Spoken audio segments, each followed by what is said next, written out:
just been flying trapeze, a glamorous sight, richer than quiet, like the magic castles on burning fire, like you always have secretly desired. There are cannons flying, battlefield has begun. Be the monster they want, you can. Go surround the show up, you're next up on the fight show. Let them try nothing too high, so prove yourself in the fight show. You go up above everything at your feet. The headliner, take a breath and roll. Prove yourself in the fight show.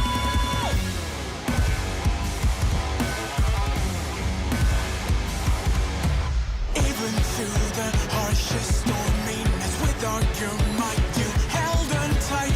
Rain be falling, thunder, lightning, stop you and not until on top. Like the purple sky with color for fire, more beautiful in conditions so dire. Better braces at 40, highlight of the evening. Play the monster they want, you can. Go surround the show up, you're next up on the fight show. Let them try nothing too high, so prove yourself in the fight show.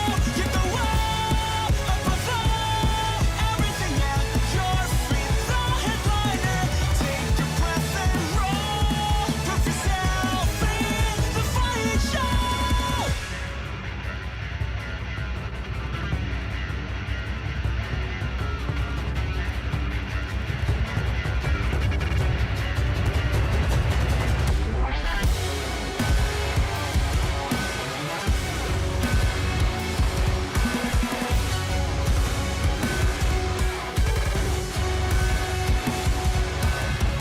All the bickering, sneering, been through it all, don't they see? Proving, better showing, got what it takes to show that you can. Better showing, got what it takes to show that you can. Go surround the show up, you're next up on the fight show. Let them try nothing too high, so prove yourself in the fight show. You go up above everything at your feet. The headliner, take a breath and roll. Prove yourself in the fight show. Prove yourself. Prove yourself. Prove yourself. Prove yourself.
I'm super excited, Adam. I've been getting very jealous over the past few weeks watching all the other regions take part in their preliminaries already. And now I want to see what Europe have got to offer, and I cannot wait to get into these matches today.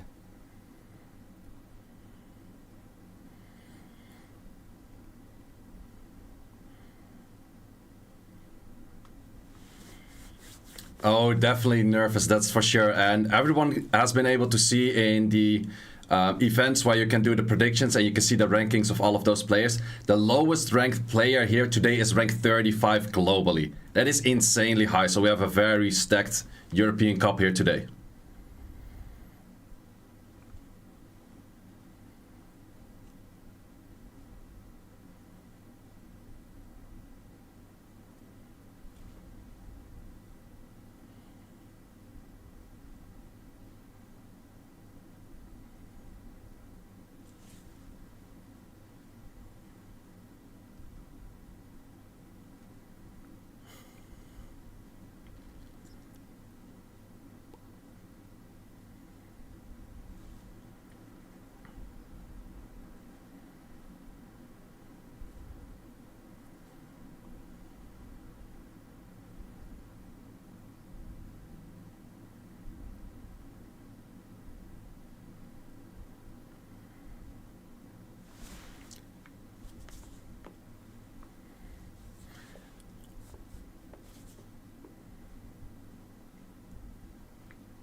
I do mention something, however, is that I hear that Adam is muted at the moment, so I'm not entirely sure. We are looking into that, so definitely Sam and me will be taking over for this at a slight moment. No worries about that whatsoever.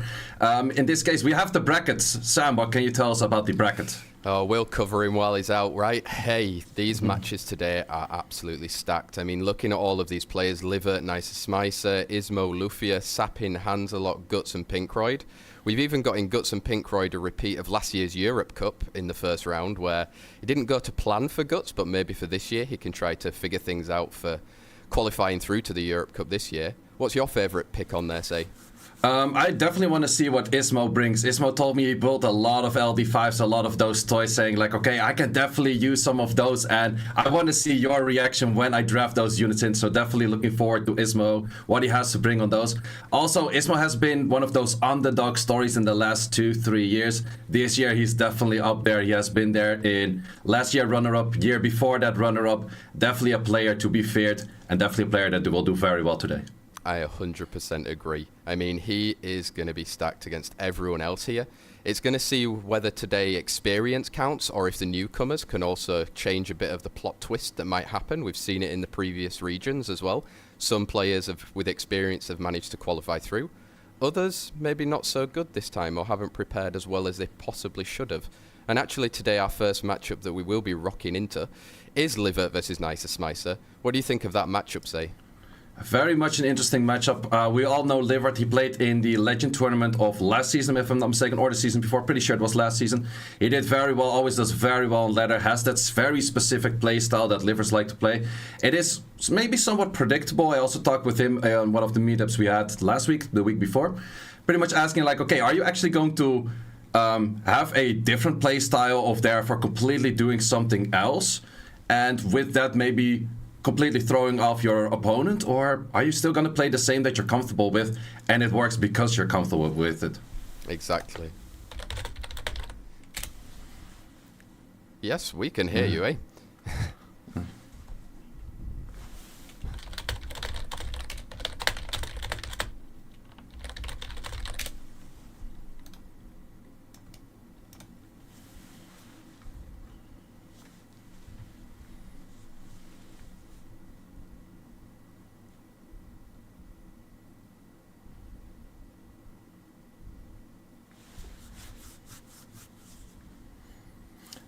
Currently, we have all of those matches going around, and the players are definitely at the, I would say especially the first match is going to be really nervous for these people because those are waiting extra long. I always, personally, I didn't like it to go first because those people are waiting extra long, waiting at the screen and saying like, okay, pick and ban is going to happen, but we don't know exactly like when we're actually going live at that moment. So those players are waiting the longest because the other players, they can kind of watch, they can see how the stream is revolving, and they can kind of see like, okay, this is probably my moment where I have to start playing.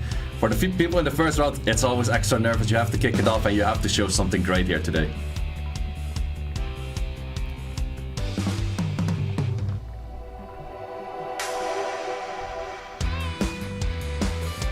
LIVERT is known massively in the community for almost having a trademark style of play. You see his first pick here, Annabelle. It's his most beloved unit. It is ruined to the highest efficiency that my eyes have ever seen, in all honesty. And pairing that with all of the other kind of LDs that you see there, like a Same, Kinky, a Chroma, it means that he does, you know, try to go for the second turn, bruise it out. However, the Sekhmet is a scary pick that he also uses there. You can see second on both. Sekhmet is something where it actually can do a lot of stuff in the first round, which could change things overall in a match for him. As you can see, season 25, last season, third. That's a huge placement for him.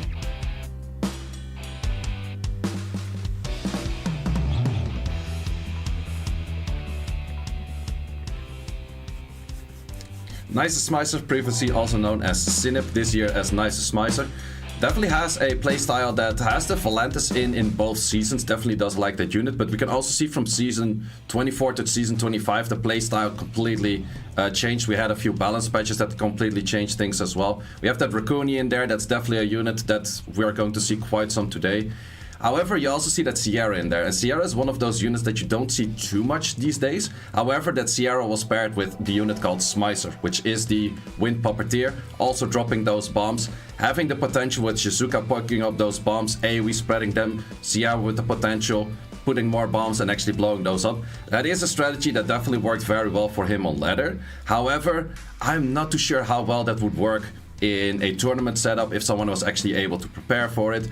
And that is definitely something. Is he going to draft it, or is he going to keep that in his back pocket and think and have the enemy think like, okay, I might draft it, but I might also not, so you prepared for it, but I'm actually using something very meta right now? Or are we actually both going into very much bruiser setups? We don't know yet. Exactly, and it's also, like you said, the pre-ban. You can pre-ban one of those things out to prevent his playstyle, right? And that could be something that's going to be used to affect pretty well in this first match. Since the styles are somewhat unique, it could mean that you try and, you know, change the mind of the player you're playing against, interrupt or disrupt what they're trying to do, because the moment you can do that, maybe you can win. And here we go into it. Will the trust of Anavel play into a nicer ending for either of these summoners? It is LIVERT versus NICERSMICER, say, and the bans have come in, Raccooni and Sekhmet. Raccooni and Sekhmet, both signaling very strong things. LIVERT likes to play those bruiser drafts, and therefore banning that Raccooni is a very respectable ban. On the other hand, if NICERSMICER starts to go for a more faster pace of draft, that Sekhmet might actually ruin that faster pace of draft. We have that NFL coming in, signature draft of LIVERT, NICERSMICER, probably something that you expected to see, and actually goes for a bruiser style as well on that first pick. Does he going to continue that as well? Goes for a very early Suiki. We have seen a lot of those from the China Cup. He's definitely have been looking at that one. Exactly, Riley and Suiki as a counter to Anavel. You can also notice, guys, if you haven't seen at the top, we see the highest ranking that these players have ever had during the ladder season. So LIVERT with 3rd and NICERSMICER with 22nd. It's absolutely stacked, say. Who do you think LIVERT's going to follow up with? The Classics? Well, actually, funny enough, the Kinky is most likely counted by that Suiki, therefore Suiki is picked. However, the Suiki already being on the field makes that Kinky pick somewhat in a weird position. Same for that Leona, and that's actually very well answered by that Bolvric and the light pony Eleanor? Yes. Eleanor, that is the one. Always mixing up those names, but definitely a unit that I would say like, okay, NICERSMICER is saying like, you are familiar with bruisering, I am familiar with bruisering. LIVERT is definitely on the back foot here, I would say, for saying like, okay, I normally play against people that play very speedy. In this case, I'm playing someone that right away matches everything that I normally do.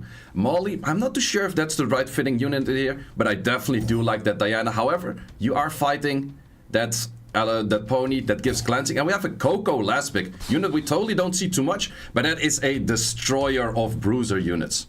Who are we out here, say? Yeah, bans, hard to say. I would say the Bolvric is a lot of sustain, is a lot of damage, but on the other hand, the Suiki is gonna go off very strongly. Coco might have potential for that. On the other hand, I would say Diana might definitely be a threat as well. If the Diana is in the field, the other pony on the other side shouldn't be in the field, so there's a lot of potential bans here, and these players are also really taking their time for that specific ban. Yeah, we see it there. Diana and Coco both taken out. There's a perfect synergy on NICERSMICER's team as long as that Suiki stays alive, right? Crit rate for Anavel, and sadly no lead skill for NICERSMICER as we get in to LIVERT versus NICERSMICER.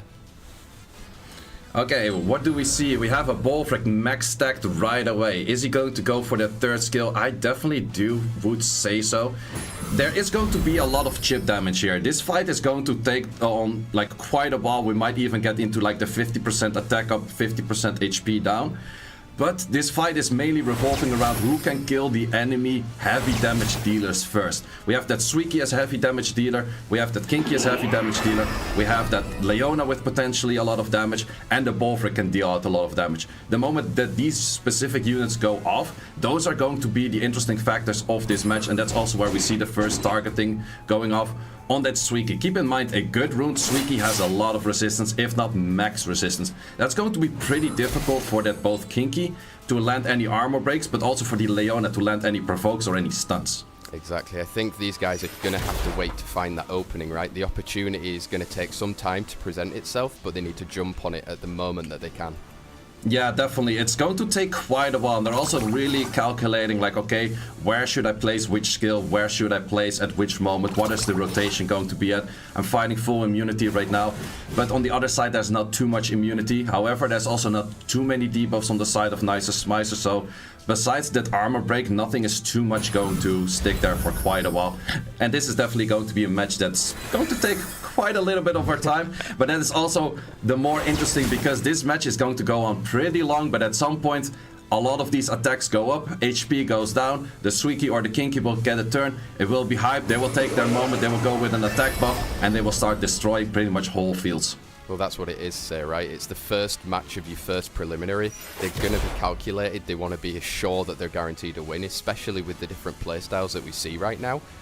Who do you think that NICERSMICER is? It seems like he's focusing a bit on the Annabelle right now. Is it right?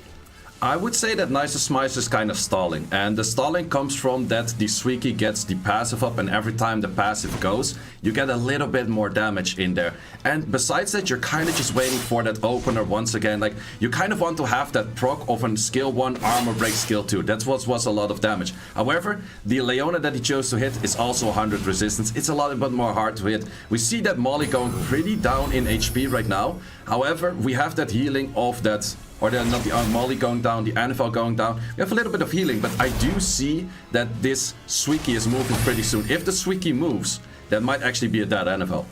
Called it. I mean, he's going to be moving next, as you can see. Oh, will it? Yeah, this is definitely going to kill. Yeah, we've got one unit down.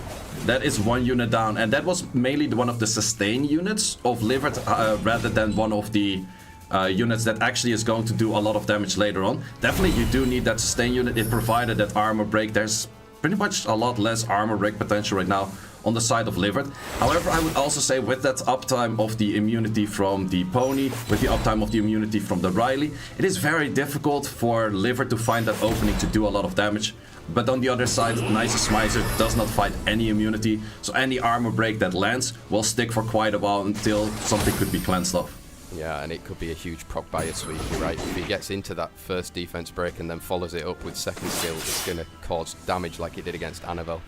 Yeah, definitely. The big issue is we see a lot of those resistance coming out back and forth. The Squeaky is definitely 100% resistance build. Once again, 100% something that we've seen in the China Cup and worked out very well there against specifically this unit, the Kinky. So the funny thing is, NICERSMICER actually already counted a unit that was not on the field yet by just knowing how LIVERT drafts in general. Exactly. Maybe it comes to bite you in the bottom if you know you keep sticking with what you've been using in ladder. The guy's prepared, obviously, right? Yeah, exactly, and that's definitely something you can prepare against, and this is where you start to see that is a lot of damage. Will definitely be healed off by the Molly later. We actually have an armor break going back and forth right now, so that's going a lot of damage back and forth. We do have that cleanse from the Molly right now, so a little bit more survivability on that side of the Kinky. Bolver can drop that skill 3, it's going to heal a little bit on all of those units. And the armor break is once again gone. There's once again immunity, and this is once again going back to the battle around, the dance around, like, okay, who can draw that first armor break, who can start manipulating someone's HP bar from that armor break to get that HP bar all the way down to 0. Yeah, I think we're seeing the importance of the cleanse, right? The cleanse of that defense break on especially NICERSMICER's side is not giving LIVERT any opportunity to make something happen here. Let's see if he can maybe get a defense break now. Yeah, also the big question is, I'm not 100% sure, is this Kinky on Violent or is it a Despair Kinky? We haven't really seen the Despair potential because there was immunity at all times pretty much. We definitely do know that that Squeaky is on Violent. So you have that skill 1 armor break, skill 2 potential, and that is at this point for sure going to clear any unit on the field. Yeah, we're constantly cycling on NICERSMICER's side to get that cleanse right, and the moment we can cleanse it out, it's so much dangerous. We're adding stacks every time for Bolverk too. Yeah, Bolverk is just cleanly stacking up, like keeping the units to max HP. It's not even really focusing on too much damage. However, this damage right now, is that enough? Not enough. Would have needed that proc to actually deal enough damage. Exactly, but Bolverk's going to follow up and steal her. A lot of health here anyway. Yeah, and actually that a lot of heal stacking is very good, because now even the Pony can just finish off simply on that Molly. And we do see that it is a Despair Kinky. So Despair Kinky is absolutely not the best build in this position. In a lot of other fights it would definitely make sense to have it. However, in this case, you're fighting that much immunity. A Vio proc would have done a lot more than a despair potential, because you have no despair potential if you're fighting immunity. Exactly, but now he knows that, and he obviously can't change it for the second set. What do you think he does differently? Does he have to get rid of that Suiki? Yeah, actually a pre-ban on that Suiki is definitely something that could be interesting. A steal on the Riley could have been an option. There's actually a lot of options that LIVERT could go for, because I think a lot of these matches that he plays on ladder are not exactly this kind of heavy bruiser matches. So in this case, are you familiar enough with it, or are you just expecting your opponent to try to counter you but then not really succeed? But in this case, NICERSMICER is doing exactly what he's supposed to be doing, and we have that insta-kill exactly like it was predicted. At some point you just have that attack buff, enough damage from the up and downs that we see going through the match, and we have that win for NICERSMICER. Wow, NICERSMICER really almost playing LIVERT at his own game, right? Like managing to bruise it out, take it all the way through to the end, and then that Suiki doing some insane damage once the opening was there. What does LIVERT have to change now, do you think? I'm not entirely sure. It goes for the pony ban, which is pretty interesting. Same a ban on the other side.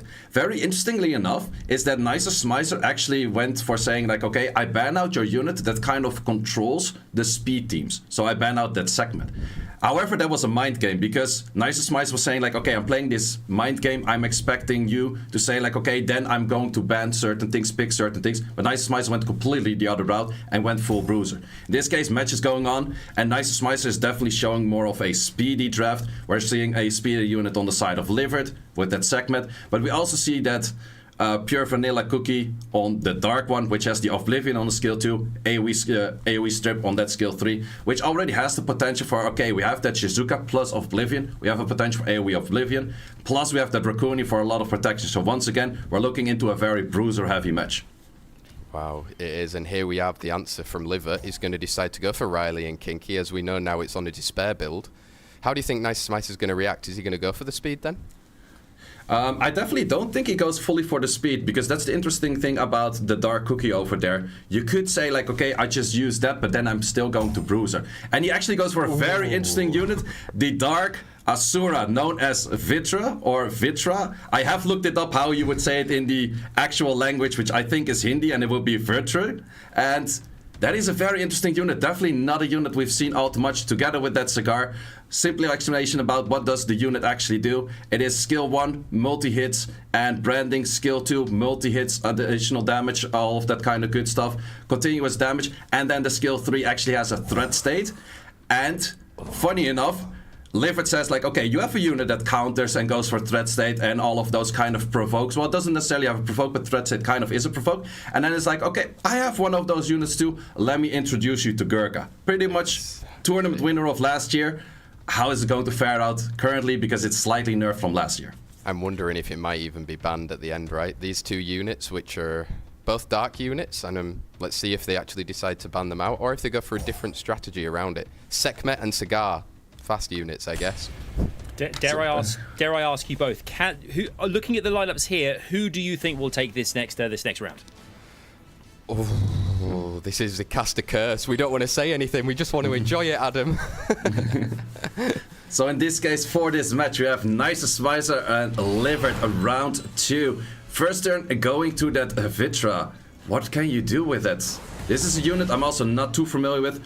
In this case, didn't show all too much, but it does have that threat state up, and that's mainly the thing that you want to give every time. You want to have that threat state up, and there's actually a very interesting interaction that you have over here. The moment that you use your Shizuka skill 3 right now, everyone will have threat state. And as I have been explaining before on the stream, everyone threat state means actually no one is a threat state. So everything is a threat, nothing is a threat. But you have this very interesting interaction that you have to hit each individual unit 2 times to actually get rid of that threat state. So if you were to, let's say, hit the Shizuka 2 times right now, get it down to very low HP, you actually have to hit something else afterwards. That means that it's very strange to have like, okay, everything is a threat, nothing is a threat, I don't really care. But it's actually pretty strong, because you have to do 8 different hits before you get rid of all of those threat states. And that is definitely something that might be kind of difficult to get through. The question, however, I have with this fight is, where is the damage from NICERSMICER? Because the damage is gonna come, I guess, from that Vitra. But does the Vitra have enough damage? Because Vitra's skill 3 is actually scaling on max HP. Max HP, as we know, goes down in the fight. But we have that additional damage potential. So are these additional damage artifacts enough to do enough damage? We can see a brand in there as well, and I think we missed it, but it was super important that Shizuka puts up all of that immunity with the Gurkha on the field, right? Although it's got the Oblivion, now Shizuka also still has Oblivion in her skill 3 coming up probably as soon as she can cycle through it, right? Yeah, definitely. The only thing that NICERSMICER actually still needs is for LIVERT to place armor breaks anywhere. Then there's also an attack buff from the Riley, and the Shizuka is actually going into like some insane value where it is like, okay, there's all of these disbeneficial debuffs that are landing on me, but now I can spread them to you. And with that, you actually have huge potentials for having a very strong Shizuka skill 3 there. Yeah, exactly. And plus we know that the Kinky is on Despair, so there might even be a stun to include into that as well, right? Yeah, definitely. So we have a lot of debuffs on the field here, potentially. We have even that slow from the NFL if that decides to land as well. And for LIVERT, you're just like, okay, what am I doing here? Like, there's really the point of like, what is the potential of killing here? The threat state is gone right now from the Vitra and from the Dark Cookie. However, where are you going to place your hits the moments that you can actually go for a proper hit? Exactly. There's so much threat. Oh, we see a seal as well, actually. Seal on... That is the very first seal, if I'm not mistaken, in all of SWC so far. Wow. I haven't seen everything, but I have seen most of it. And now we actually have the cycling with the Provoke. However, Raccoony is like, okay, that was Provoke, but I'm Raccoony. I still remove those if it's the lowest HP unit. Is it now the opportunity, say, for LIVERT with no immunity on the side of NICERSMICER to get Gurkha going? Yeah, definitely Gurkha going is going to be very important. Also, this Kinky is going to start to do a lot of damage. And this guy is... The Kinky has the attack buff. And there's no proc potential. Once again, a Kinky that would be on Violent would do a lot more things. The stun is pretty nice, but once again will be removed by that Raccoony later as well. We do have AoE armor break landing right now. That does also mean that Shizuka will pick up the armor break and will pick up the slow. Exactly, but maybe Gurkha has something to say that so that she doesn't able to get it to... Oh, taking the threat away. Was that a good decision? Well, you have to take the threat away. You cannot decide to go for any of the other units if there is actually that threat state on the field. So you have to respect the threat state. The game doesn't allow you to hit anything else. And the threat state is constantly there. We're one turn away from that Shizuka. If it takes a proc, did not take that proc. That would have been super huge and super crucial because there was no immunity on the field. There would have been so many buffs on the side of NICERSMICER and so many debuffs on the side of LIVERT. But we're one turn away from that, and we do have some healing coming in, with potential of other units being able to pick up maybe a little bit of damage and controlling by that Gurkha. Exactly. I'm wondering now if Kinky still even had skill 2 available. Kinky has never done skill 2 yet, if I'm not mistaken, so definitely has that skill 2 available. Attack buff, so much damage. How much are we going to see? We're killing 2 units off the field. This is exactly what LIVERT was waiting for. This whole match, we're waiting for that. Okay, we're cycling, we're playing around. We're going to see what is the opener with the armor break, with the damage, with the attack buff. Never using the Kinky S2, waiting for that perfect moment. It is up. You destroy the rest of the enemy field. And that is a victory for LIVERT, and we're 1-1. Oh my god, it seems like these guys in both matches now have waited for the perfect moment to then be able to do it. Seems like the all of the Sweekies, the Kinkies are having their fun today. Not only in China, it's now in Europe as well, as we see a Bolverk pre-ban along with a Sekhmet. Yeah, definitely that Sekhmet pre-ban again. It is definitely a unit that LIVERT likes to pick up. It was also both pre-banned and post-banned from NICERSMICER toward LIVERT. In this case, LIVERT is like, okay, you've been picking that Riley. I don't really like to play into that.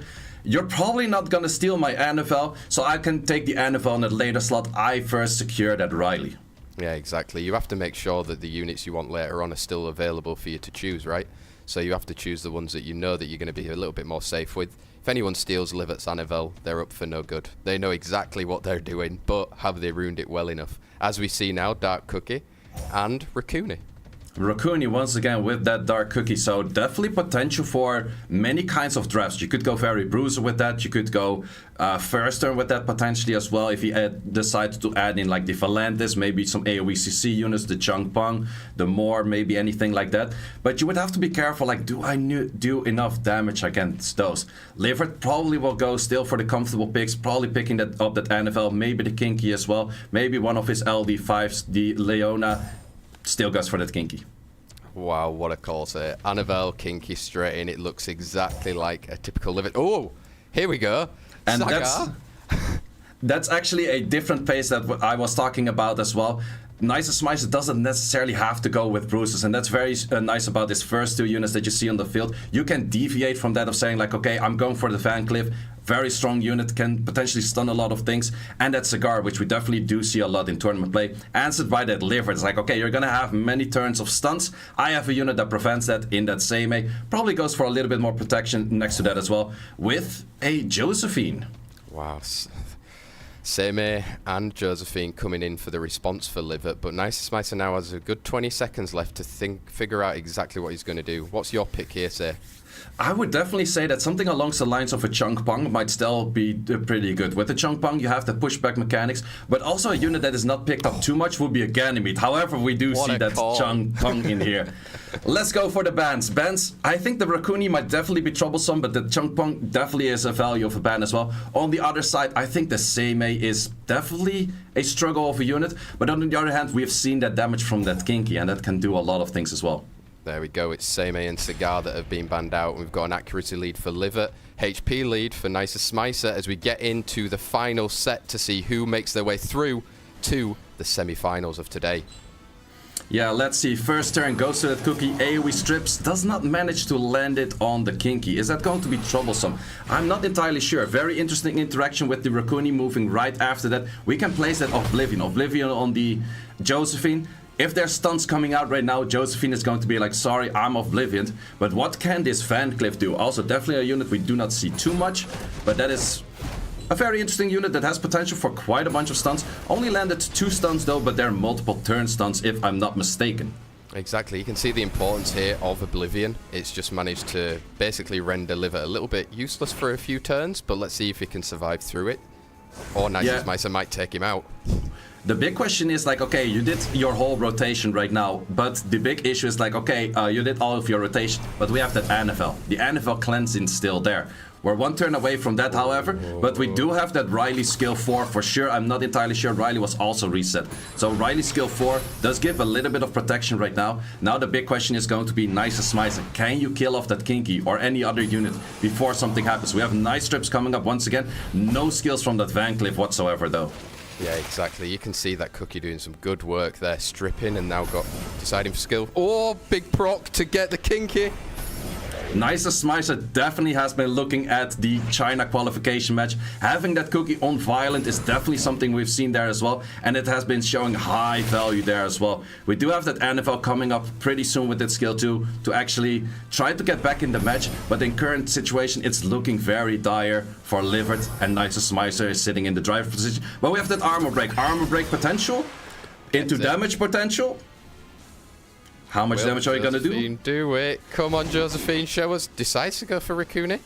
Interesting take of going for that Raccoon, because Raccoon in the end, it's not really a damage threat you have to get rid of. Sure, it's pretty annoying to play against with all of the cleanses, all of the heals.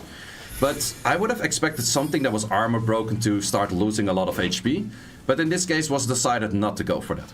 Yeah, but we can see the Van Cliff is back with all skills next time round, right? And this Cookie's probably going to strip into the slow, gets all of them into Chung Pung skill 3. Whoa! Definitely that Chunk Pong is having some huge values right there. It's definitely showing like, okay, this was the right unit to be picked at that moment. And definitely showing like, okay, I am controlling your team. I know you're a lot slower than I am. I know you try to bruiser, but try to bruiser when you pretty much don't get any turns, just on the back foot, trying to survive. Don't get actually any damage off. And this is looking very favorable for NICERSMICER right now.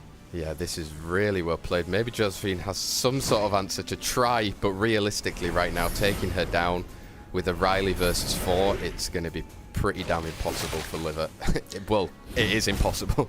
Yeah, there's a few units on the battlefield of Summoner's War that have the potential for a 1v4, but LIVERT does know that the Riley is not one of them, and therefore we have the victory to NICERSMICER. Yes, we do. We thought that LIVERT, of that devastating set 2 there, was going to come right back in there, but NICERSMICER stacks up beautifully well there, and Sam takes the victory, goes through to the semi-finals. What a performance from this player. Yeah, it was incredible, in all honesty. It is an upset, I would say, for most people, figuring out that LIVERT's not made it through, but NICERSMICER really came with a plan today, and you can see it worked to good effect. Maybe in the second round was a bit more his test for his Dark Asura. Didn't quite go to plan, but followed it up in the last match with a great Chung Pung pick that Sei even called out, and how important that was for him to get the win. Yeah, definitely that Chung Pong pick was very good because the Cigar was most likely already being banned. But if you then add up a unit that pretty much does the same thing, you have 2 must bans on the field. And you cannot ban 2 units. Ganymede also may have been one of those units that would have done something in a similar slot. But having those resets, having those pushbacks in the long run was just very hard to control and very hard to come back from. And at some point you're just trying to heal and trying to survive, but you're not getting there. Yeah, and you predicted the Chung Pong as well there as well. So that's exactly why you're on the desk here with us, because you know. Just like you guys know as well how that affects things in our bracket. You can see here that NICERSMICER moves through to the semi-finals, where later on he will take on either ISMOO or LUFIA. Our next game, our next matchup. Never fear though for LIVERT, there is the opportunity next weekend in our lower bracket finals to get through to the Europe Cup still, but a valiant effort indeed. And it's good to be here. I think everyone can hear me at the beginning of the show due to technical difficulties, but it's a shame really. It was the greatest show opening I've ever done in my entire life. The world wasn't ready. The world just wasn't ready, lads. The world wasn't ready. We can approve. I agree. Yeah, exactly. Okay, next up, let's move on forward into our next matchup. We have ourselves ISMOO versus LUFIA. Obviously, we know so much about ISMOO. Competed many times over the years here, and you know, accolades coming out of his ears. LUFIA, a relative newcomer here, but let's focus on ISMOO first and foremost. Say, Shizo, what can you tell us about this player and what makes him so special? Well, ISMOO has been like on the underdog story for a bunch of years right now, but definitely is not on the underdog story right now. He has a whole bunch of very strong LD5s to his repertoire. Also has been teasing me time and time again. It's like, I pulled more of those and I want to see your reaction the moment that I put them on the battlefield. So definitely gonna be looking forward to seeing that. Another interesting thing that I notice here is the amount of matches that ISMOO played to qualify are actually very minimum. So with minimum usage of the matches, he had optimal result to still manage to rank on a very high rank and being placed in SWC, and that definitely does show that he's a great player. I think definitely through his experience, you can see he's been to the World Finals the past 2 years in a row. Maybe he does, maybe he doesn't need to play so many matches because he's done it already at the highest level, but enough just to make sure he understands what currently is in the meta. Even though that meta is so spread out right now, we have no idea how to control it. We've got no idea. We're all clueless. But we see here a debutant coming in from LUFIA as well here, who I guess relishing the opportunity. Obviously, more matches played versus ISMOO there, but obviously relishing the opportunity to go against one of the best there is in the space right now. And Seixas, what is it about LUFIA that kind of gives him maybe an edge going into this next matchup? Well, we definitely see with both players that they're really hard speed contesting. We see multiple speed leads, we see the Han being used by both of them, we see the Wunsa being used by both of them, we see Ethna's being picked out. So there's a lot of speed contesting here in this matchup, and this matchup I can predict is going to be a lot faster than we've seen in the previous match, and that is mainly just based on the playstyle. However, we also see that Onyuki as the most picked in both seasons. Onyuki, which is the Dark Onimusha, is slightly worse at current state, so that's definitely a question, is like, are you still going to pick that up? Same for that Shizuka, it's still a very strong unit, but it's slightly worse right now than it was in season 24-25, but that is definitely something that a player like LUFIA might still be able to utilize very well. I think I completely agree. I think we've got ourselves picking bands coming up very shortly, but I remember last year, I think it was Europe preliminaries last year, that ISMOO, I think, had something up his sleeve and used it very early on. I think in this phase of the competition here, is ISMOO likely to kind of have something similar, but kind of maybe wait longer? Do you think LUFIA does? I mean, what do you think could happen, Sam, in this next matchup, which we're not expecting? Because it seems that this is a running trend here with ISMOO. I think he's going to use what he's been teasing all of us, or I hope so at least. I want to see it. And I want to see ISMOO versus LUFIA. The battle of two friends is about to commence. Who holds the best simple solution to unlock the Europe Cup? With ISMOO versus LUFIA, say, we're waiting for the pre-bans. Do we see a Han in a pre-ban? Very well, the potential. Actually, the funny thing is, for the pre-bans, you're going to pre-ban the unit that you want to pick most in case that you do not have first pick. And that's exactly what LUFIA did here. He didn't have that first pick. ISMOO would have that first pick. And then you say, like, okay, you cannot have that unit that we're both contesting the most. ISMOO, show me your LD5s. Oh, okay, he doesn't go for it. Sometimes in that first match, people like to go, it's like, oh, I have this one new, that one new. But in this case, ISMOO is concentrated, definitely the way to go, locks in that Vanessa, which is actually a pick more by LUFIA than normally by ISMOO. we can see the speed contest then as well. Say, he's that's showing us. That's where we go, ISMOO. That was exactly what I was expecting. A Maya, a Pontus, a Fermion, a Julian. Okay, keep it coming, ISMOO. Keep in mind you only have 15 seconds left, but come on. On the 10 seconds left, you have to actually think. You can throw in a little bit more. Okay, goes for that Athena. Athena plus what? How are you going to counter that Oliver? How are you going to counter that segment? Juno definitely fitting very well here. Goes for another speed lead. Definitely a right choice as well. But however, LUFIA might decide to go for the Juno, Rakuni, those kind of units in the draft right now. Has to be slightly careful of not overdrafting on fire. There's already a water unit on the enemy side. It could be double water after that on the side of ISMOO if you go double fire right now. Exactly. So we see the Etna, we see the Water Ryu or the Maw. There's going to be some I think it's going to be a lot shorter match than we saw before, say. Yeah, that's definitely the thing. LUFIA definitely taking his time to lock in those units. Does go for the Shizuka, does go for a Bella. That's actually, if I'm not mistaken, is a unit that we have seen before. Goes for ISMOO, has the time again. I showed the Sean, I showed the Sian, I showed the Lucia. Can you give me some more? A bunch of them I have already seen, a bunch of them I haven't. But actually decides to like, okay, I have all of those LD units, but I will show you. Those LD units are not the right picks right here. Cigar is the unit that I'm going to be picking up. ISMOO does have the upper hand in the speed battle right now. There's only one fast unit and one speed lead on the enemy side. And we have a Yeon Hong, which is an insane pickup. Definitely a new unit from ISMOO as well. That is definitely a new unit, but ISMOO, have you tested this unit enough? Because that's always the dangerous thing. You have that new unit, but did you test it? Did you see how much damage it did? For a LUFIA, you know that Bella does an X amount of damage. You're Yeon Hong, maybe you don't know exactly the damage. If something is like 10% HP left, do you know what skill to use? There are definitely factors in there for an untrained unit, but LUFIA, how do you answer? And we have a Meo Wang, which is a very strong counter, and I definitely do agree with that pick. Wow, some really crazy picks. You can see that both guys took their time in order to make those picks. Maybe ISMOO was super relaxed, the fact that he knew he would then only have to pick within 15 seconds, but seems like they're both using all of the time right now to choose the bans, right? Yeah, definitely. There's a bunch of bans that are possible. You could say, okay, I ban out the Yeon Hong, that's no sustain. Other side already doesn't show any sustain. Oliver, speed leads removal, definitely a thing. Yeon Hong removed, and we have the main bruiser removed from LUFIA. And both with the speed leads. This is going to be the battle of the speed, say. Who are you calling? Yeah, I'm calling Athena. Athena has that 119 base over Sekhmet, which has slightly less base, and we also do see them work in that exact order. However, controlling these Athena right now, or the Athena controlling the Sekhmet right now, is a little bit more difficult. Decides to go for that skill 2, lowering the HP by a little bit, giving that potential for the Athena skill 3 to do more damage. Where we're going to go with it. Charm actually landed, so therefore it is all about Athena right now. Athena has to be the shine of the unit right here, but it's gonna get controlled quite a lot, and definitely if you cannot control that Shizuka, you're kind of on the back foot right here. Bella, what can you show us? How much damage are you doing? How many artifacts did LUFIA farm? And those are a lot of artifacts, and that is very strong damage. That's all that additional damage that I really love to see, and LUFIA has a lot of it. Yeah, we're going to be seeing Cigar coming up now. Realistically, doesn't get any provoke, and Oliver now has freedom, eh? Yeah, that provoke was definitely needed, and not having the provoke on Oliver makes Oliver go free reign, going left, right, pushbacks, all of the potential. Shizuka can go say like, okay, I can go for the skill 3, get out back immunity. We haven't seen any debuffs on the field yet, so there's no potential stunner, there's no potential anything that you can spread. However, everything is looking a slightly bit less lively, but that Curse of the Beautiful, how many armor breaks? That's the main thing we're looking at. We have 2 armor breaks, one on the Cigar, one on the Athena. Athena, not really that interesting, was pretty close to death already, but killing that Cigar off with that armor break is definitely something that's going to help later as well. Yeah, it is, and even now just inserting the cool time of Vanessa, meaning that she can't bring someone back alive, is going to hinder a lot. And a proc into it.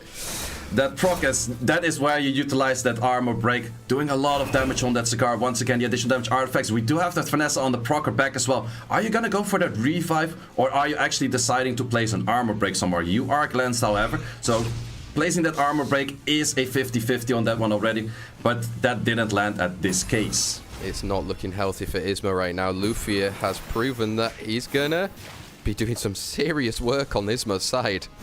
Yeah, definitely. That Bella was such a great take for LUFIA, doing so much damage. We have the Cigar with the comeback mechanics of saying like, okay, I take a proc as well. But the issue is I kind of would like to provoke that Oliver too. But Oliver has that immunity provided by the Shizuka. We do have a unit being off the field, but Soul Protect says, no, we're still on the field. So let's see how that revolves around. We have ISMOO with 3 units on the field, but for the HP bars, Vanessa still looking very lively, but I would say that this Bella is going to change that very soon into potentially 2 units on the field, and potentially a lot less lively on that Vanessa as well. Wow, Bella doing some real work right here for LUFIA. Yeah, that Bella is definitely doing some insane work. There's so much additional damage artifacts on it, taking the multiple procs, taking the multi-hits, spreading all of the damage out, giving the pushbacks, everything. There's just so much going on with this unit, and definitely a very strong unit and a very well-run one from LUFIA. Wow. What, ISMOO maybe caught snapping in the very first match here, right? Potentially, but I do see a very interesting fact. How much does the Moor doesn't have any skills up right now? If the Moor had, or the Water Rio had the skill 2 right now with that attack buff, armor break, that would have actually been a lot of damage. Issue, however, is Shizuka still on the field. Shizuka can bring back that unit, even if that segment died on that spot. It would have still been somewhat of a difficult uphill battle, because you can bring back that unit. Bella, you're back on the field. Bella, show us some more of the damage that you can do. We don't have the double hit that she normally does, which she does when she has the passive up. But, Vanessa... Oh, despair! Despair Olivers, we have seen it a few times. We haven't seen it too much as of lately. Definitely something from back in the days. The winner, if I'm not mistaken, from 2020, Felicity started with doing like, okay, everyone's violent on that unit, I'll go Despair. LUFIA gave some of that on that book, and we go back to back Despair stunts. We haven't seen Oliver Despair stunning all match. The moment that we don't need it anymore, Oliver says, I'll Despair stun it. We have the Bella finishing the match, and that is the victory for LUFIA. Wow, LUFIA coming out. Are we going to get 2 upsets in a row in this? This is turning out to be crazy. For ISMOO now then, say, do you think he contests the speed again, but needs to maybe choose a bit more wisely with his Etna? I would say contesting speed is probably definitely the way to go. The only issue was ISMOO was not showing too many of units that could AoE strip. Like if there was his Wunsa moving in front of the Athena and therefore stripping everything, armor break across the field, a lot of damage from that Athena, probably would have worked out a little bit better. Yan Hong, definitely a great unit, but was banned out in this case. Would we also see it as a respected pre-ban? On the other hand, is ISMOO going to respect that LUFIA's Bella, which did so much work? Oh, deciding on Dark Monkey and Yang Hong the respect from LUFIA, seeing that ISMOO now has this unit. Pretty interesting to respect the Dark Monkey, so I definitely do understand the Dark Monkey ban, and that is signaling ISMOO is gonna go for his speedy units that are probably not on will. However, LUFIA has the potential for that Han right now, so we see 3 speed leads on the field already. Let's see where we go from there. LUFIA could go into the Wunsa right here, because he already has that speed lead. However, LUFIA does not have the option to go for a 33 lead, unless you want to rune in a Samath, but a Samath into an Oliver is most likely not really what you want to do. But I definitely do expect LUFIA to still say like, okay, I'm going to go for my dark units, the Bella is available, Wunsa is available, we go for those dark units, high speed. What are you going to pick up, LUFIA? Yeah, he's taking his time to think over that. He's only got a few seconds left. We see him Water Rio and Etna stealing them away from ISMOO. Yeah, that is definitely a steal rather than saying like, okay, I can pick all of those premium units, but I can also wait a little bit with them because you don't have all of those units yourself as well. So definitely one of those steal units. But we do see a Hey Gang being picked up. Very strong unit in the current meta. However, Hey Gang kind of needs to have a debuff combined with the strip to actually have a lot of, let's say, push up going around. In this case, the Moor could potentially Despair Stun, but in most cases don't really happen. And we have a Chung Pong added on top of that. Wow, Haegang and Chung Pung is ISMOO's response. LUFIA probably going to take a little bit more time, I can imagine, here to decide the last 2 picks, right? So do you think he's going to go for the dark units you mentioned? Well, the dark units. They are definitely dark units, not the dark units that I mentioned. However, we have the Secret, if I'm not mistaken, which is also known as the Dark Ivor, has the skill 3 team up random units to be hit with an attack buff and attack bar push, and that Ongyuki, just a lot of damage on that dark unit. But we also have ISMOO saying on the other hand, okay, I'll go for another AoE stripper, but I am not too sure. The units of LUFIA show a lot more speeds than the unit on ISMOO right now. A Wunsa wouldn't really fit here too much, and ISMOO has a Gianna. ISMOO, calm down. He stole that one from you, say. You're not playing this year, so he's going to use your unit. I must say I'm not too sure about the Gianna pick in here, but it's definitely an interesting one. But the big question is going to be, is that Athena going to be fast enough? Is the Hey Gang going to be pushing up the team enough? Is it going to be hard controlled by the Chung Pong? Those are the winning factors in this match of LUFIA against ISMOO. Here we go then. Etna is going to take first turn. What can she do? Goes for that Oliver, does manage to strip it, and by stripping it, it also was pushed up by the Hey Gang. So Oliver takes a turn in a moment that he doesn't really want it. Let's see what we can have from that Water Ryu. How much are you stripping? How much are you pushing back? Are you going to mess up more turn orders? Because that could be an interesting factor. Actually decides not to do anything, but very interestingly enough, we have probably a Swift Vanessa that can place an armor break before the damage actually comes in. And also have the potential strip. Does not land the armor break, slightly unfortunate for ISMOO right there. Does get the glancing on the 3 most important units. Can we get pushbacks? We get a lot. Oh wait, we actually didn't get that many pushbacks. Wait, what happened to the pushbacks? That was... Normally you see everything 0 attack bar. We have a bunch of increases. We have a bunch of everything. But in this case, I guess it went so fast. Everyone was at low HP bar or low attack bar. And therefore everything like instantly got his full attack bar. It was probably pushback, but it was not showed that well on the screen right now. Because it just goes instantly until the first unit has the next turn. So we might actually have some increases here. I see some increases here left and right. So I definitely do think that Chungpong did his actual work. Chungpong has to land that skill 2 with some good armor breaks right here to actually do some damage to LUFIA. LUFIA's just kind of trying to wait and see like, okay, do I get my opener where I can start dealing a lot of damage? We have that armor break on the Han. Han, what can you do? You're glanced. You have to deal a lot of damage. You have to land those critters to actually go for that simple solution. Does not land those critters, those crucial critters that Han really need. And definitely, that is a unit that ISMOO says like, I am familiar with Han. Double glancing into that Han is very strong. I'm going to play that. I'm picking the Chungpong, I pick in the Hey Gang, and I'm going to play around those glancing, and that's definitely working right now. Is he going to try and get rid of the Han? Oh, stays alive. We had that crit from the Hey Gang. Normally doesn't have that much crit rate, but still by the sliver of health, guys, that's why you get those extra grinds in there. That little bit percent, and actually through the glancing, manages to dispel. 3 stuns! What is happening here? We suddenly have so many stunts. You definitely still have to get rid of that Han. Would have been so nice if you don't have to waste a skill technically to go for that Han. But now we have the Athena, the potential cycling. Athena skill 2, if we have a lot of critters. Everything, full armor broken. This is going to be so much damage from the Ongyuki. Ongyuki technically does care about glancing, but doesn't care that much about it because he doesn't need to crit. And suddenly the match is completely flipped around. And this is looking very favorable for LUFIA right now. Wow, skill here 2. we go. We're done. And ISMOO knows it. ISMOO, I would have liked to see the damage over there because that would have been insane. But we have the win for LUFIA. Wow, that was amazing. Watching that from the sidelines as well, and just seeing the 3 stuns from the Water Ryu towards the end there. I think summed it all up there. But LUFIA overcoming the massive battle that was ISMOO, who goes through to the lower bracket next weekend, where already LIVERT is waiting there. But LUFIA, one of our debutants, goes through to the semi-finals. Sam, this is massive news. It's huge for LUFIA. Honestly, that's a very, very big upset. He was definitely very, very prepared, and even prepared to the extent that ISMOO had a lot of new units that even we were a bit crazed of seeing, but he still managed to deal with them. He either banned them out or he pre-banned them, as we saw with Yonghong, we saw with the Gianna at the end, and just kind of stuck to what he does best. And that's apparently getting through to the next round of the Europe preliminaries. I mean, yeah. What was the moment there? Do you think ISMOO, was it something he could have done differently in your opinion that would have changed the way that kind of actually the outcome at the end of that?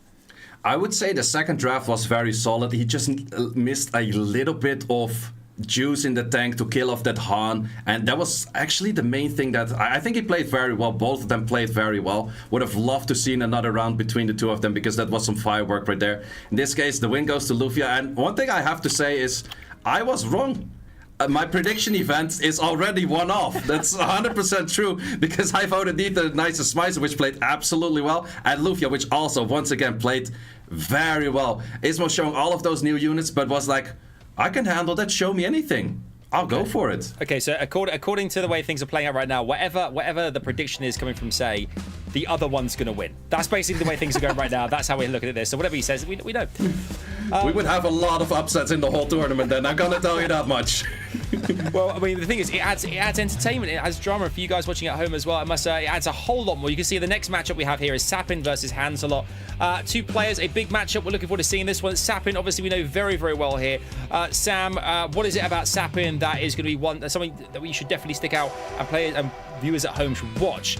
This one being a fireworks, as Say said earlier on. Yeah, it definitely will be. SAPYN actually currently right now is super super high on ladder as well, and I think he would be honest enough to say as well, one of his units has definitely been good for him in this current season right now, which is Wedjat.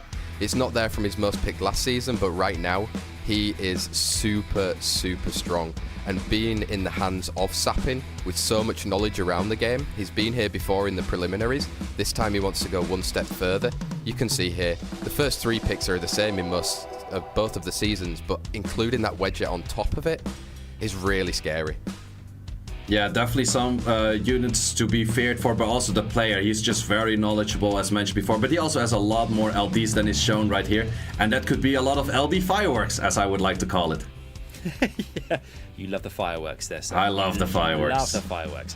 HANZELOT, will he bring any firepower to this quarterfinal as well here? Sam, looking at another debutant here, LUFIA has done a great job in that last matchup, but do you think HANZELOT stands a chance here as well? Yeah, I mean, HANZELOT, if you look at the amount of matches this dude played last season, over 2,300. That is probably the best preparation. I don't know if for your mental state, but you know everything about your whole box, you know everything that there is on your account, and that's what he's going to be trying to rely on to beat SAPYN today. You see there, he's got Cigar as a very early pick, Yonghong Han. I think he's going to be dangerous, and we also heard some rumours that he's also got some new toys that he is going to be showing a little bit later. Yeah, definitely looking forward to those toys, but look on the field already. We have that Han, we have that Yonghong, we have that Narsha. I do know that he has a whole bunch where that came from more of those, so he definitely likes to play around with those LDs. So this is definitely, I could say that this could be one of the more LD heavy matches between the two, but on the other hand, ISMOO also had a whole bunch of LDs, actually decided to not pick any of them until the 5th slot, and they were actually banned out. So it does not always necessarily mean that the LD5s are the best unit in the game. They have to fit the current playstyle, they have to fit the current season, they have to fit the opponent that you're playing against. A lot of factors to keep in count. Absolutely right here. So we're about to dive into quarterfinal number 3 here. Apparently I'm hearing it's pronounced HANZELOT as opposed to HANZELOT, but HANZELOT, Han. Be interesting to see what happens here, because if SAPYN does lose out to HANZELOT here, imagine next weekend's action as well here, where we have ourselves already LIVERT there, ISMOO, potentially SAPYN. If that was to happen, next weekend's going to be stacked. It's going to be massive. I mean, the whole thing. But for now, then, we'll dive into our best of 3 here. Who will qualify through to the semi-finals? Let us know in the chat who you think is going all the way here. But for now, it's HANZELOT versus SAPYN. Over to you, fellas. Here it is. The first of the 3 French musketeers looks to forge his path to Paris. But like his namesake, can Han prevent this? As there has been a pre-ban on Han already, and Wedjat as well, say. Yeah, definitely 2 very well-respected units. HANZELOT is also named after the Han itself, so definitely a unit he likes to pick up. HANZELOT is showing a Lima, that's new, and a Ragdoll, but showing those that early on that are actually pickable, it is maybe a mind game of saying like, okay, I didn't actually prepare with them, so I'm not entirely sure how to play them, but keep in mind, you're drafting against those as well, so I definitely do like that mind game right there. It's saying like, okay, you might go for a lot of AoE stuff right now that might crit a lot, but keep in mind, I do have that Ragdoll now as well, so that's definitely a good play by HANZELOT, I would say, picking up his comfortable picks, both sides right now with that finesse on the side of SAPYN and on the side of HANZELOT with that Cigar and Yonghong. Exactly. SAPYN looking to respond now with a Bella and a Praha. Will he lock them both in? He does say. Yeah, he definitely does lock them in. Bella is one of his comfortable picks. Praha is actually a pick of having on the field like, okay, you do have that. Oh, that's also a dark unit. If I'm not mistaken, his name is Salah. And I'm not too sure if that's going to be locked in. It's a very interesting unit. One of my guildies has as well. We don't see it too much, but it's one of those units, if I'm not mistaken, goes for a silence, a stun, but it's random across the field, and we're going to see it. It is a very fast unit, however, picked up with that with the speed lead of Tomoe. Wow. It looks super cool as well, actually. I'm getting ready now to see what SAPYN's response is going to be to that. What do you think he does say? Does he change it up now? I would say that you could say like, okay, you're going to take the first turn, I'm going more bruiser heavy with that maybe Juno in there, with that Raccoon in there, maybe some of those more passive units, or picking that second speed lead in Oliver. Wow. Other side, you kind of want to have to match the speed leads as well. Some unit like a Chiwu, for example, Chiwu signaling the ban towards that Juno, might definitely be a very good take for HANZELOT. Maybe even a Clara, but I would like that a little bit less. Also an AoE stripper as in the form of Hey Gang, definitely an option as well. Once again, playing into those glancing mechanics makes it slightly bit harder for SAPYN to land his skills, but I'm not too sure if I would like the Hey Gang best in slot right here. Bans, however, respecting that Juno definitely wise, but also respecting that Cigar with the pushbacks, and that might signal into saying SAPYN, okay, you're gonna have a lot of units, that Jan Hong is gonna do a lot of damage, but maybe there's not too much damage in there. Exactly. Both guys took speed leads as well. 33 on the side of SAPYN with 24 on HANZELOT, and it is Yonghong going first. Yonghong going first with that.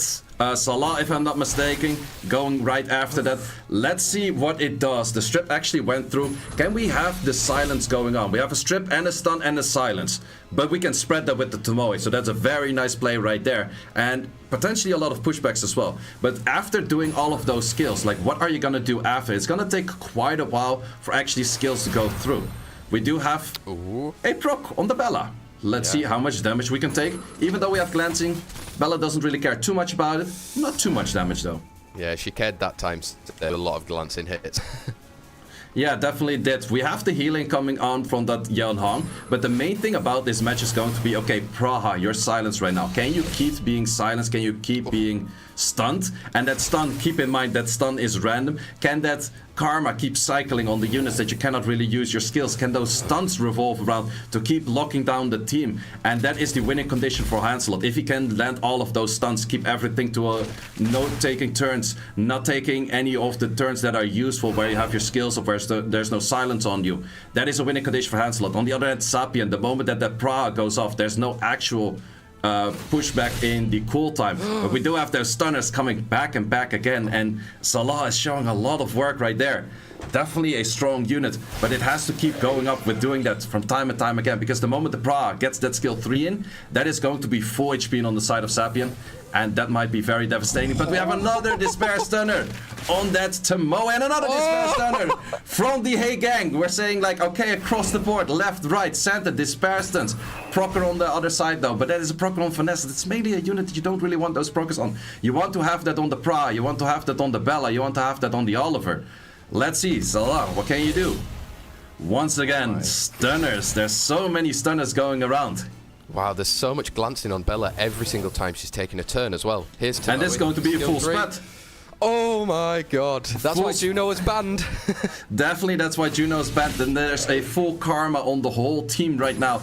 And SAPYN is like, I'm not really playing this game. I'm not really participating. HANZELOT is in the driver's seat. He's going left. SAPYN has to follow. HANZELOT's going right. SAPYN has to follow. All of these units keep getting stunned. SAPYN just doesn't know. He's like, okay, I'll try again next round. But what does SAPYN have to do to overcome those units? What do you think he does do? Now he's seen all of the different toys that maybe HANZELOT now has to be able to use. Does he have to, well, also he'll have the Wedge at this time round.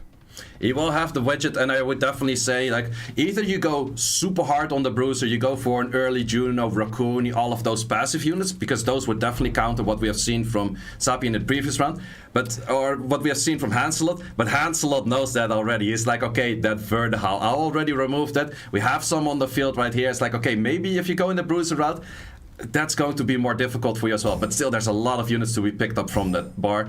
And we have the Han open for a HANZELOT now as well, which I do know is very well ruined. Nice. It's a good pick as well. Like his namesake, he is preventing SAPYN on his path to Paris at the moment. SAPYN's going to respond. We're probably guessing with a Wedget. What else do you think he follows it up with, say? Wedget, hey gang, definitely options. Wedget Juno might be slightly early. He also does like to go for Wedget Lima, which HANZELOT also does have, but I would say does go for the Lima. Well, there you go. You've called it. Wedget and Lima both coming in. HANZELOT deciding to pick up Yonghong and the Salah. Does he lock it in? He does. He does lock it in. I actually would have to double check if it's Salah. I'm 90% sure his name is Salah, but I'm not 100% sure. But yeah, very strong units right there and showing a lot of speed. Also very well nice paired unit with that Cardinal, or not with the Cardinal. We see on the side with that Han speed leads across the board. But SAPYN is going for more a speedy Bruiser-ish route. But I'm not too sure into that Hey Gang. That's showing a lot of potential from the draft of HANZELOT right there. It is. We got the Kano, we got the Praha. Hey gang, who's he going to follow up with last? It's probably another. It could be another Tomoe. Tomoe definitely does fit this once more. Actually goes for the Oliver, another speed lead, definitely fitting right there. SAPYN probably finishes off the draft with a Juno. However, Rakuni might kind of fit, but you're also fighting that uphill battle of that Han. You might decide to ban out that Han and then go for a completely different route. Goes for the Mei Ho Wang, and I would definitely say that that probably signals to ban out that Han. On the other side, there's good odds that either the Wedget or the Mei Ho Wang is banned, or they just go for a completely different route right here. I like how you covered all bases there. Yeah, they might do any of the following, but if this one, I sound awesome. Well, you gotta try, right? You gotta try, right? But hey, did I not say the Mei Ho Wang and that Han? Exactly. So they didn't go for any of the other choices. Big thing right here is there's not too much damage on the side of HANZELOT, and that was the main reason to ban out that Han. On the other side, there's also not too much damage on that side, so we're both kind of playing around like, okay, we have a lot of bruiser potential, we have a lot of hard-hitting units, but nothing is like just instantly killing one unit, single target, one after another. And would that be 100 resistance Carno? It's not too common of a unit, but it does definitely happen from time to time. Salah, what can you show us? Can you actually stun a unit? Stuns and silences. And that's actually the best target to stun as well, because your Lima's not gonna get the skill 3 off. Yeah. And you have to proc on that Lima to actually get anywhere. Well, he's going to heal up Karnal a little bit more, right, as we go in. Obviously, stripping's not going to be any use for with the Haegang on the field. The interesting thing about the Karno, and I definitely do like the Karno pick on that, and that one is doing a lot of damage, or that Haegang is on not too much tanky stats. Could be one of the two, but the Karno does not really care, like, oh, I'm silenced, I still have a provoke S1. And the provoke S1 can pretty much control that Oliver, which was actually picked up later in the draft. Oliver is going to try to control the whole team. Salah's going to try to add in a little bit damage, but the actual damage is going to come from that Yan Hong. So the moment that the Yan Hong is off the field, I'm not entirely sure where that damage is going to come from. Karno, skill 3 potential, was glanced, does get 2 slows, didn't get any of the stuns, but we see a Haegang that's being pretty squishy, was able to push back, but who's the next unit in line to move? It's going to be that Salah, and then afterwards the Yeon Hong, so we do see potential for that heal coming in. Exactly, landing on Lima as well with the cool time into Salah. Can he get a stun? Does on Wedget. Does on Wedget, and that's where we have this very high value heal coming in. Yeon Hong, as we know, heals for an insane amount, and it was exactly needed at the moment. With another stunner, the Haegang is stunning so precise, it's so useful right there. Oliver, who do you decide to control? Yeah, well, we know Karno's going next, but he does have glancing on. He does have the glancing on, but the thing is, it's gonna take quite a while for the Yeon Hong to get the skills back. So we have that skill 2 potential. You can start chipping more damage into the same units. You're gonna know that it will take a while for him to actually get any healing in. However, with that healing in, but there's also the question, where's the damage? This is going to be the damage. The Yeon Hong is going to decide right now, where are we gonna throw that damage? And that's on that Wedget. They do a decent amount of damage, but still not too much. Interestingly enough, the Wedget, every time when it's debuffed, is also gonna get healing. But not if Salah says, I have heal block. Exactly. And we have more stunners on that Karno, and the Karno was actually the unit, also with the Lima additional damage artifacts. Those were the units that you need to say, like, okay, we have that chip damage in, we have that downtime of the Yeon Hong. Can we actually get some damage in? But no, if we do not proc, we do not get the turn, we are stunned. Oliver is just in the driver's seat once more. Yeah, he's just putting cool times left, right, and center on the field of SAPYN, and he's not being able to get too much of an answer, right? Yeah, exactly, and we actually see so much value, and it's just working so well. A unit we actually do not see on the ladder as much at all. Working very well. We do see, however, that this unit is dropping quite some in the HP right now. Oliver getting the initial turn. Is he going to risk it and try to go for the Karno? Because the Karno pushback is the most important thing right now. Oh, he doesn't. He decides to go for Wedget. I think he's trying to finish him off, say. Yeah, but killing off the Wedget is definitely beneficial as well. But if that Karno moves right now and still has the options to go later... Oh, not moving anytime soon, say. That Haegang though, that Haegang is showing so much. Actually, the Haegang, or the Karno was outsped as well, but just pushback, didn't even need the stun. But once again, Yeon Hong damage showing a lot of potential right there. And might we go for the 3rd potential upset? That is insane. This is crazy as a first day as well. We've had 3 kind of, well, they are upsets, let's be like frank. Yeah, like if you simply look at the ranking, it's very fair to say that you expect the higher ranked player to win. But in this case, people are showing like higher ranked players, doesn't matter. I just need to qualify, and then on the highest stage of SWC, that's where I show how much I work. And we have the victory to HANZELOT. Wow. It's all gone upside down, lads. Everything's upside down and back to front. I mean, HANZELOT coming through there, and I mean, GG's, congratulations. HANZELOT progresses through to the semi-finals. SAPYN joins the other lads next weekend in the lower brackets, and that is going to be a whole other show in itself. But what a convincing display there as well. You know, stuns, damage. HANZELOT had it all, it seems, Sam. And I don't think that SAPYN could really find the answer. No, he didn't seem to have any of the answers. I mean, it's really crazy for HANZELOT. I mean, we'll double check the exact name, but the Dark Salah, as we're going to say right now, that unit was so impactful. It was putting silences, stuns exactly where it needed to as well, every single time, to the point where, yeah, SAPYN just couldn't get anything working. He could never take a turn with Lima. He couldn't really take any turns with the Wedgeat. It was, yeah, very much controlled. Yeah, definitely very much controlled. But also the thing, SAPYN's playstyle was very hard counted. He likes to use those units that are in the mid-range of Bruiser, I would say, like with these guys, 280 speed, 290 speed. But if you're slightly faster than that and control them, they do not have any passives like a Rukuni would have, like a Juno would have. It's very hard to get those turns in. If you keep getting stunned, you keep getting silenced. And it's just very hard to come back from, and very well played by HANZELOT. Incredibly well played. And if you've just joined us, that is exactly how things are. You are in for a shock. That is how things stand. Arguably our veterans, who we presume might be in the semi-finals, most of which have gone through to next weekend's lower bracket. And you can see our first semi-final matchup, NICERSMICER versus LUFIA, is coming your way later in a best of 5. HANZELOT qualifies for match 2, but who will be up next in Guts versus PINKROID? Now, if things go the way that we think they're going to go, looking at the rest of the pack here, I mean, the survey would say that Guts goes through and PINKROID goes through the lower bracket next weekend. But I mean, Sam, surely that can't be the case. Surely PINKROID can go through on this one. I think we've definitely done the commentator curse the whole way through this. Every time we've said who we think is going to go through, and it's the opposite. So let's just stick with the tradition. Like, I think it will be another underdog story. Maybe it is the whole underdog story for this year's 2023 Europe Preliminaries and Cup. But wait, if we switch around right now and we expect Guts to win because of the underdog story, then it is the caster curse in reverse. And PINKROID is going to take the victory, so we're going blank. I still say PINKROID wins. Yeah. Let's see how that works out. We have no idea anymore, but for Guts, let's give him his shine, let's give him his spotlight. He is one of the most creative players that we have here in Europe. Really, really technical and has a good understanding, a great understanding of the game.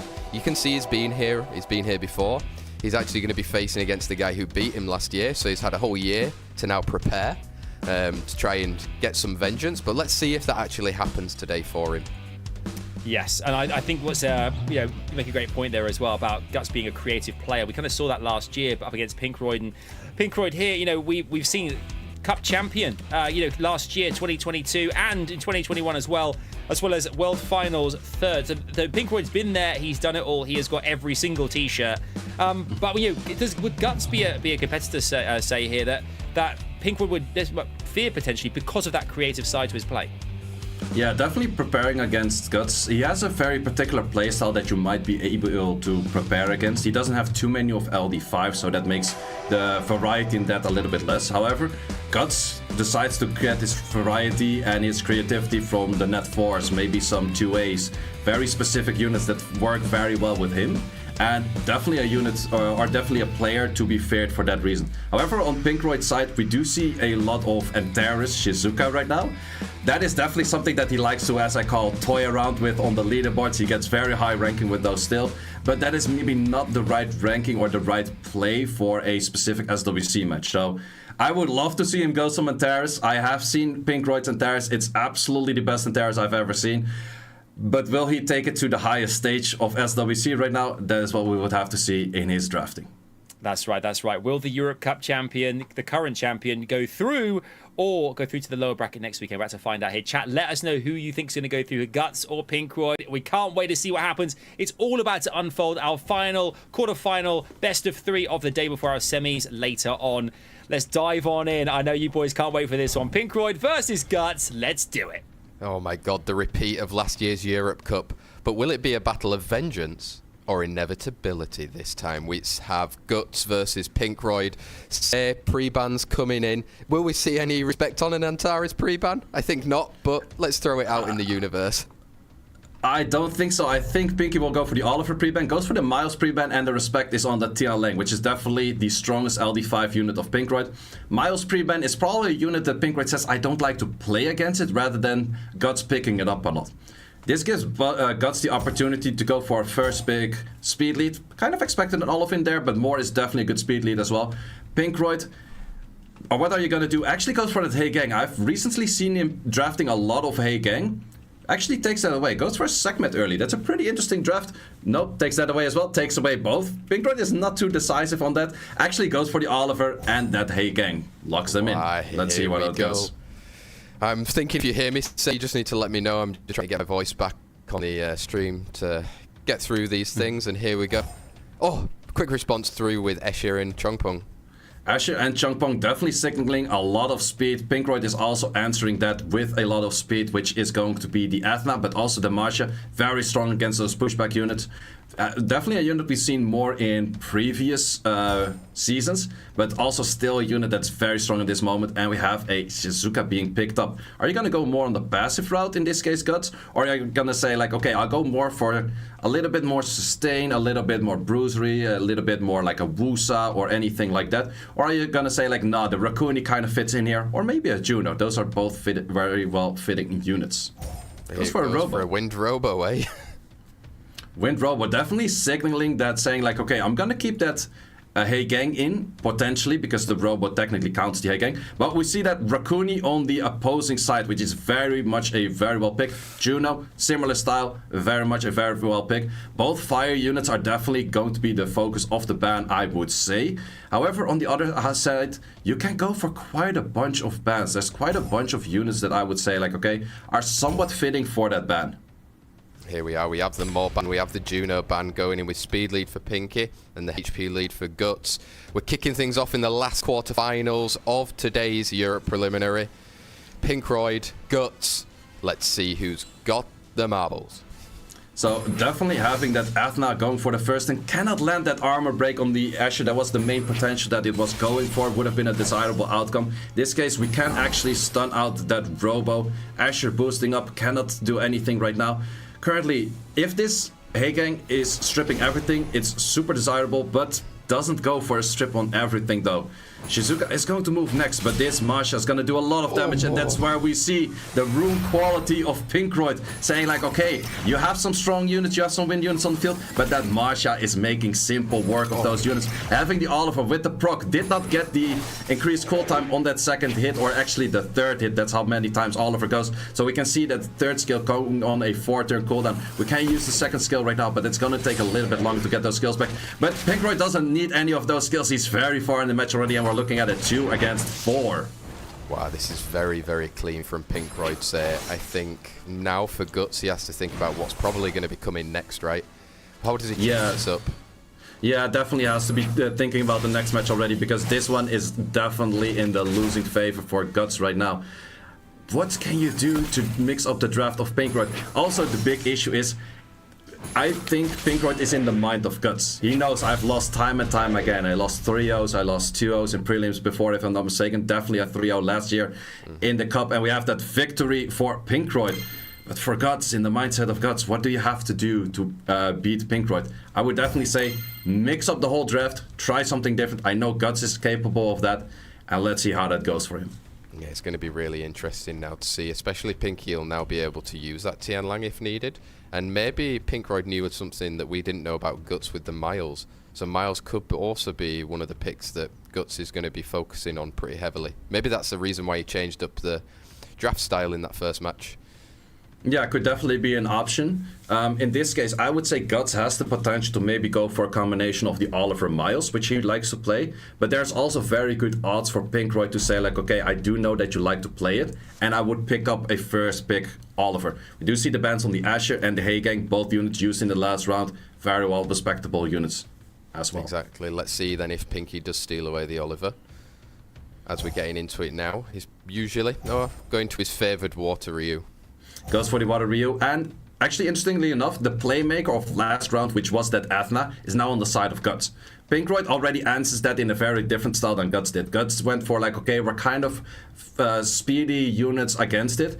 PINKROID is saying right now, like, okay, nope, you take that first turn, I'll just sit back, I have that Raccoon, I have that Cardinal, I'll go later, but these units are very hard to control for a wind unit. Answered by Guts, very fascinating, like, okay, you have wind units, or you have fire units, hard to control by my wind unit, but I have 2 water units on the field, not necessarily super hard controlling them, but giving a lot of potential for the draft to make a very good 5th pick. PINKROID, what are you answering to this? I would say Juno definitely does fit. Tianleng might definitely fit as well. Or do you want to go for something slightly more healing on the field? Here you go. You've already called one of them, say, so Juno is going to be coming out. I'm following it up with a Chungpung if he decides to lock it in, allowing Guts last pick here. Chungpung is quite an interesting one, I would say. Chungpung is somewhat signaling of saying like, okay, your Athena is most likely on my target right now for the ban. And that is something that is sometimes somewhat tricky to do because you see that 5th pick being like, okay, if the 5th pick is strong enough, I also have to ban that. Vertihile is always a dangerous unit to leave in the field. We see 4 units on the side of PINKROID with AoE skills, so that's a lot of potential for that Vertihile to counter those double hits and therefore go 40% attack bar every time that it goes for a counter. Bans on the Raccoon and the Praha. Interestingly enough, we go both sustainers on opposite sides, but we still have the Juno as the sustainer in there, and I do think that this Vert is gonna do a lot. So, second round, PINKROID and Guts. Who can take it home? You've called it. You've called it. Vert's gonna do a lot. Let's see if he does do a lot in this one with Etna with first turn. Manages to get the stun, very important. Do we get a counter on that Vert? Vert does not get a counter, and Chungpung says, stunned me? No, I'm fine, I'm here on that proc. Vert, however, still didn't go for a counter, so that's a twice 45 checker that didn't go off yet. Let's see if the Vert can potentially get stunned. No, we have a lot of damage going on. Vert, do you get stunned? Vert doesn't get stunned, but the Vert is still not moving whatsoever. Vert, you have to start doing something. We have a violent on that Ryu. And I think PINKROID was just testing the waters like, hey, are you actually on revenge? Let me throw another hit to just give a try on that. Oh, you are revenge. You are revenge, but sorry, Vert, in this case, you're revenging one too late, and your whole team already kind of left the battlefield or is not looking too healthy at this moment. So, once again, PINKROID, very strong in the drafting, very quick meets as well, which we have another unit leaving the battlefield and another unit leaving the battlefield. Shizuka's the last to be leaving the battlefield, and that is a victory for PINKROID. Clean 2-0. What a performance that was from the reigning champion. I kid you not, I dropped a pen on the floor, and when I came back, it was over. It was that quick. Okay, I'm being a little bit silly there, but still, unbelievable from PINKROID. We expected big things from the reigning champ, and absolutely delivered. It felt there that Guts didn't really have. I mean, you were chatting about, you know, kind of testing the water. You know, there was a revenge story there as well. But Guts didn't really get an opportunity to even fight back. It seemed that PINKROID was in the driving seat from start to finish, say Shizo, and finished the deal into the semifinals. Easy peasy. Yeah, definitely. That Vertihile had some potential to go for those counters, but that is an odd chance that you take of saying like, okay, 45% chance every time for Vertihile to counter to get my attack bar up, and therefore I start being in the driver's seat. Yeah, that is just a chance, and we know the game. And sometimes things that you have in mind really can work out, but sometimes you have a certain draft in your mind that totally works out, and then it is on the battlefield, and you're like, yeah, that was not exactly what was expected from those units, and then it didn't work out, and that was the victory for PINKROID right there. Well, the bracket as well didn't work out as we thought it was going to work out either, because look at our semi-finals we have coming your way. Would you have predicted this? NICERSMICER versus LUFIA in that first semi-final, a little later on, a best of 5, followed by HANZELOT versus PINKROID, and Guts going through to join SAPYN, ISMOO, and LIVERT in the lower bracket finals next weekend. What a couple of semi-finals. We could have 2 debutantes, just hypothetically here, 2 debutantes going into the Europe Cup from day one of our Europe preliminaries here. Sam, that would be pretty special. It would kind of be a little bit unheard of in the very first days. I don't know if that's ever happened before that we would have 2. We're guaranteed at least 1. Let's see if the second one, although PINKROID played so clean in that last match there, it's going to be pretty tough for Han. Yeah, PINKROID was